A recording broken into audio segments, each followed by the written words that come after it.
Vatican ang pinakamayamang organisasyong pangrelihiyon sa mundo. Ang mga walang kasing halagang pinta, katedral at kayamanan nito ay kapantay ng mga museo sa mga pangunahing bansa. Tahimik na namamahala ang Vatican Bank ng bilyon-bilyong dolyar. Ang impluwensya nito ay umaabot mula sa Wall Street hanggang sa pinakamahihirap na nayon sa mundo. Ngunit may isang bagay na bihirang isaalang-alang ng karamihan. Ang mayamang imperyong ito ay hindi basta ipinagkaloob mula sa langit. Ito ay itinayo. At tulad ng bawat malaking kayamanan sa kasaysayan, ang mga pundasyon nito ay hindi lamang inilatag sa pamamagitan ng pananampalataya, kundi pati na rin sa pera, kapangyarihan at mga kasunduan na maaring ikagulat ng maraming mananampalataya. Hindi ito isang kuwentong teolohikal, ito ay isang kuwentong pang-ekonomiya. Dahil ang kasaysayan ng kayamanan ng Vatican ay ang kasaysayan kung paano ang isang kilusang espiritual ay naging isang imperyong pinansyal at kung paano ang pera ay naging dugo ng buhay ng relihiyon. Ang kuwentong iyon ay nagsisimula sa sandaling gawing legal ang Kristyanismo. Noong 313 AD, inilabas ni Emperador Constantine ng Roma ang Edict of Milan na nagpapatunay sa Kristyanismo at nagtapos sa mga siglo ng pag-uusig. Sa isang iglap, isang maliit, palihim na pananampalataya ang naging isang relihiyong itinataguyod ng Estado. Kasama ng pagiging lehitimo ay ang mga regalo. Ang mga maharlika ay nag-donate ng lupa. Ang mga emperador ay nagbigay ng mga pribilehiyo at kayamanan sa simbahan. Si Constantine mismo ang nagpondo sa pagtatayo ng unang basilika ni San Pedro sa Roma. Malinaw ang mensahe, ang kayamanan at kabanalan ay maaring magsama-sama. At mula sa sandaling iyon, natuto ang simbahan ng isang aral na alam ng bawat imperyo. Ang pera ay kapangyarihan, at ang kapangyarihan ay nangangailangan ng pera. Pagsapit ng unang bahagi ng gitnang panahon, na perpekto ng simbahan ang unang pangunahing imbensyon nito sa pananalapi. Ang mga ikapu, ang mga mananampalataya ay kinakailangang mag-abuloy ng 10% ng kanilang kita sa simbahan, na lumilikha ng isang tuloy-tuloy na daloy ng kita na dumadaloy mula sa mga bukid ng mga magsasaka patungo sa kaban ng bayan, pagkatapos ay sa mga obispo at sa wakas ay sa Roma. Isipin na ikaw ay isang magsasaka noong medieval, nahihirapang pakainin ng iyong pamilya, ngunit kailangan pa ring magbigay ng ikasampung bahagi ng iyong butil sa simbahan. Urag nangalay mawaragway serdix dithen, hinyawalay duder. Ito ay pagbubuwis na pinabanal ng relihiyon. At sa paglipas ng mga siglo, ang mga kitang ito ay nagbago sa simbahan tungo sa pinakamalaking may-ari ng lupa sa Europa. Noong bandang taong 1000, tinatayang ang simbahang Katoliko ay nagmamay-ari ng halos 1/4 ng lahat ng lupain sa kanlurang Europa. Hindi lamang mga simbahan at monasteryo, kundi pati na rin mga bukid, ubasan, gilingan at kagubatan. Mga nasasalat na ari-arian na lumilikha ng tunay na kayamanan, matagal na bago pa man umiral ang mga bangko o mga bono. Ngunit ang kwento ay naging mas madilim, dahil ang lupa at mga ikapu ay hindi pa rin sapat upang masyahan ang lumalaking makinarya. Pagsapit ng ika-11th siglo, natuklasan ng simbahan ang isa pang sandatang pinansyal, ang mga indulhensya. Simple lang ang ideya at ang estratehiya sa marketing ay hindi ka panipaniwalang epektibo. Bayaran ng simbahan at mababawasan mo ang parusa para sa iyong mga kasalanan o sa mga kasalanan ng isang yumaong mahal sa buhay. Sa kabilang buhay, ito ay ang kaligtasan na binibili at ibinebenta at nagbunga ito ng napakalaking kita. Ang mga indulhensya ay nagbuhos ng ginto at pilak sa kaban ng Vatican, hindi lamang upang magtayo ng mga simbahan kundi pati na rin upang pundohan ang mga digmaan. Dahil noong panahong iyon, ang simbahan ay hindi na lamang isang relihiyosong organisasyon. Ito ay naging isang kapangyarihang geopolitical. Ang mga krusada na nagsimula noong 1096 ay madalas na naalala bilang mga banal na digmaan, ngunit ang mga ito rin ay isang malaking pinagmumulan ng kita sa pananalapi. Nangailangan ng pera ang hukbo at nagpataw ang simbahan ng mga bagong buwis upang mabayaran ito. Ang mga hindi nakalahok sa mga krusada ay sinabihan na maaari silang magbayad ng indulhensya. Habang nasakop ang mga lungsod, kinukumpiska ang mga kayamanan at kinukumpiska ang lupa sa ngalan ng pananampalataya, ngunit sa ilalim din ng awtoridad ng Papa. Nang matapos ang mga krusada, ang Vatican ay hindi lamang nagtataglay ng espiritual na kapangyarihan, kundi pati na rin ng kapangyarihang militar at pinansyal na maihahambing sa mga hari. At ito ang kabalintunaan. Habang ipinangangaral ng mga pari ang kahirapan at kapakumbabaan, ang Vatican ang naging pinakamalaking may-ari ng lupa at maniningil ng buwis sa Europa. Ang mga ordinaryong pamilya ay nakinig sa mga sermon na nagbabala laban sa kasakiman, habang ang simbahan ay nag-iipon ng kayamanan sa isang sukat na hindi mapapantayan ng sinumang monarko. Ito ay isang pamilyar na huwaran ng bawat imperyo, isang moral na salaysay para sa masa, at isang nakatagong makinarya sa pananlapi sa likod nito. Sa pagtatapos ng Middle Ages, ang Vatican ay nagbago mula sa isang may-ari ng lupa patungo sa isang tagapondo, at sa Renaissance ay naging sentro ng kapangyarihan para sa pera at politika. Ang mga papa ay hindi na lamang mga pastol ng mga kaluluwa. Sila ay mga prinsipe, panginoon at bangkero. At tulad ng lahat ng mga pinuno, kailangan nila ng pera, hindi lamang upang tulungan ang mga mahihirap o panatilihin ang simbahan, kundi pati na rin upang suportahan ang hukbo, patronisahin ang mga sining, at daigin ang mga karibal na dinastya. Ang simbolo ng ambisyong iyon ay ang Basilika ni San Pedro, ang simbahang medieval na itinayo ni Constantine ilang siglo na ang nakalilipas ay nasira. Pagsapit ng 1500s, nais ng mga papa na magtayo ng isang bagong basilika na napakalawak at kahanga-hanga na tatabunan nito ang lahat ng iba pang istruktura sa mundong Kristiyano. Ngunit ang karilagan ay laging may kapalit. At upang mabayaran ito, patuloy na itinaguyod ng Vatican ang pagbebenta ng mga indulhensya. Naglakbay ang mga mangangaral sa buong Europa, nagbebenta ng mga sertipiko na nangangako ng mas maikling panahon sa purgatorio. Ang pagbebenta ay hindi nakatago. Isang Dominikanong prail, si Johann Tetzel, ang nagbigay ng isang paanyaya na tumatatak hanggang sa araw na ito. Sa sandaling mahulog ang pera sa kahon, ang kaluluwa ay pinalalaya mula sa purgatorio. Ang mga ordinaryong magsasaka na natatakot sa kapalaran ng kanilang mga mahal sa buhay ay nagbigay ng kanilang kaunting barya sa paniniwalang binibili nila ang kaligtasan. Ngunit ang mga indulhensya ay hindi lamang nagpondo sa simbahan. Nagtaguyod din sila ng maluho na pamumuhay. Namuhay ang mga papa ng Renaissance na parang mga hari. Si Alexander VI, mula sa kilalang-kilalang pamilyang Borgia, ay ginawang isang lugar na puno ng nepotismo, karangyaan at iskandalo ang palasyo ng papa. Si Leo X, mula sa pamilyang Medici, ay naglustay ng pera sa sining, mga piging at mga kasyahan, habang ang mga mahihirap sa Roma ay nagugutom. Malinaw ang kabalintunaan, habang kinokondena ng mga sermon ang kasakiman bilang isang kasalanan, ipinagmalaki naman ng Vatican ang kayamanan na magpapainggit sa mga hari.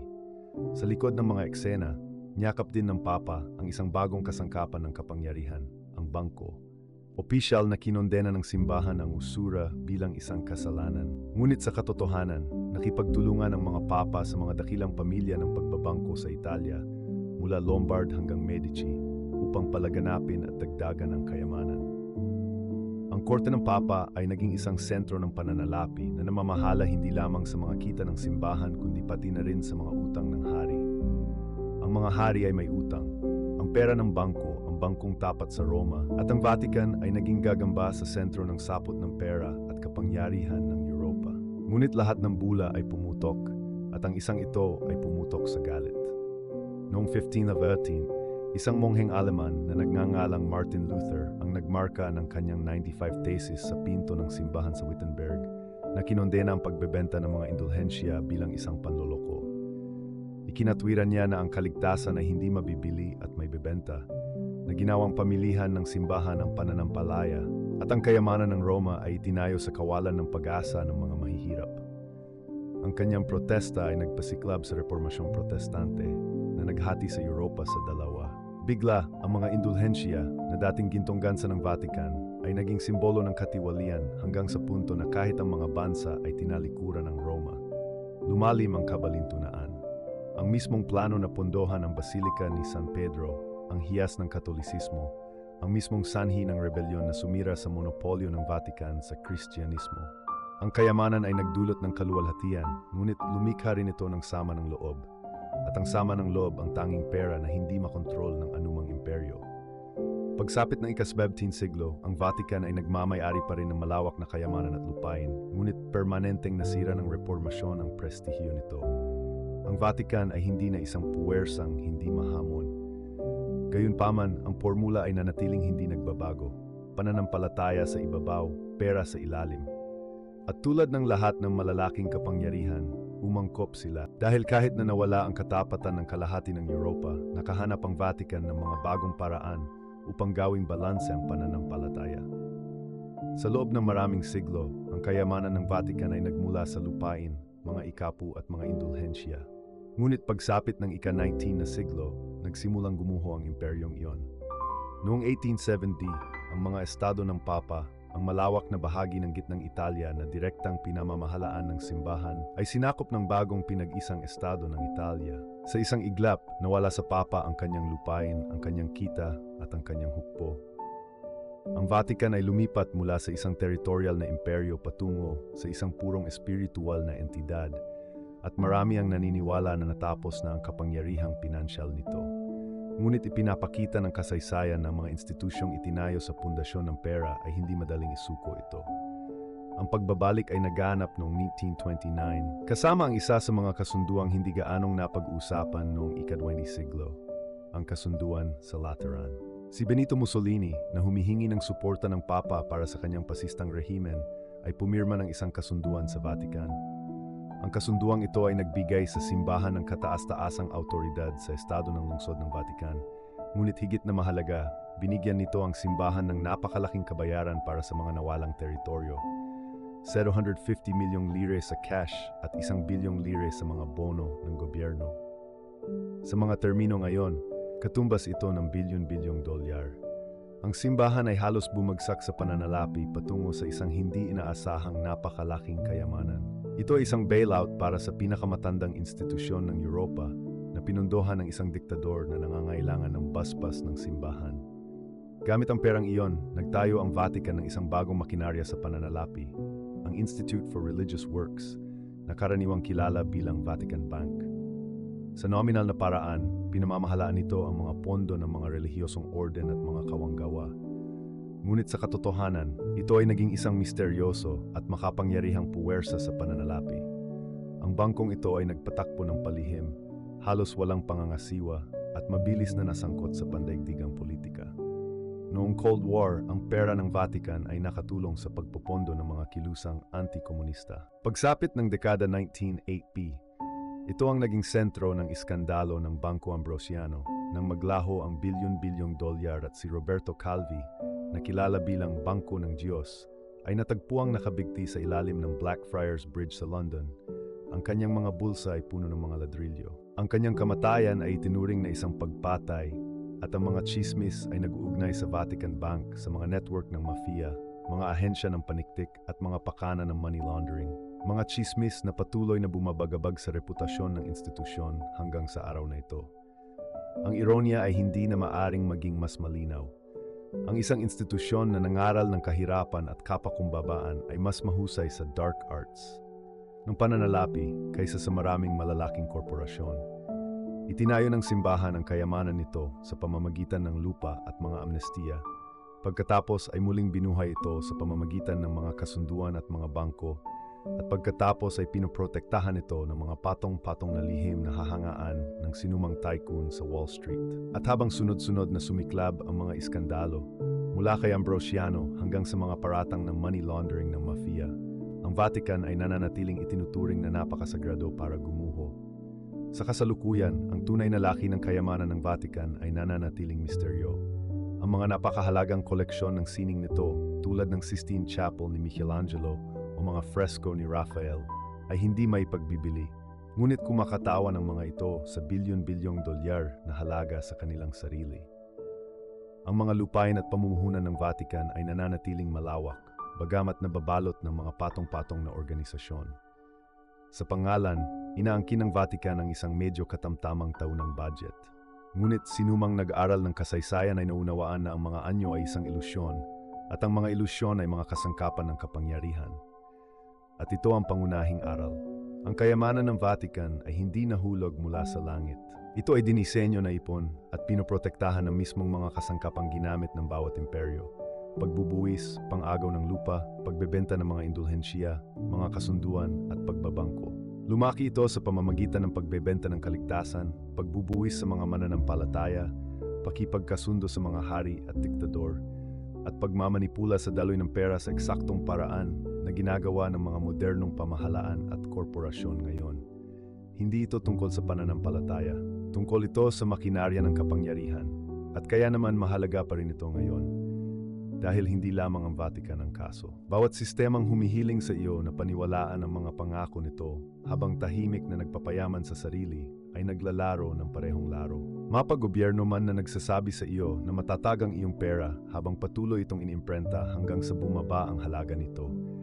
Isang korporasyon na nangangaral ng mga moral na pagpapahalaga ngunit sinasamantala ang mga manggagawa nito, o isang bangko na nangangako ng seguridad habang isinugal ang iyong mga deposito.